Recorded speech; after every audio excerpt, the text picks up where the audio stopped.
په دې میاشت کې یو شپږ روزي دي او د دې روزو ډېر زیات فضیلت راغلی دی او ډېر ثواب او اجر راغلی دی.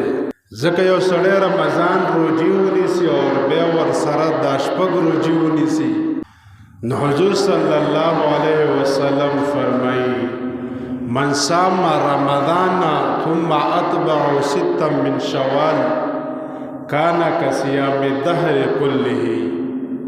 و څوک چې رمضان المبارک روزي ونیسي او بیا پسې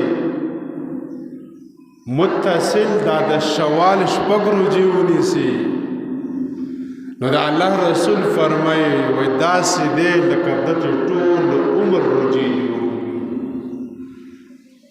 دومره اجر او ثواب دی. او که یو سړی یو نفلي روزه نیسي، یوه نفلي روزه، نو حضور صلی الله علیه وسلم فرمایي الله رب العزت د جهنم نه دومره هغه جدا کوي، دومره هغه الله رب العزت جهنم نه جدا کوي لکه ځمکې نه ونیسر تر اسمانه پورې. نو دا یوې روزي اجر او د نفلي ثواب دی.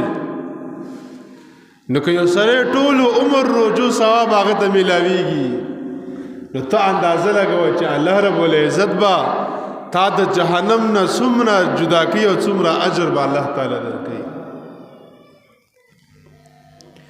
نو دا ډېر عظیم اجر دی، ډېر لوی ثواب دی الله رب العزت د طرفه. عمل رکوټه اجر ډېر دی، ثواب ډېر دی.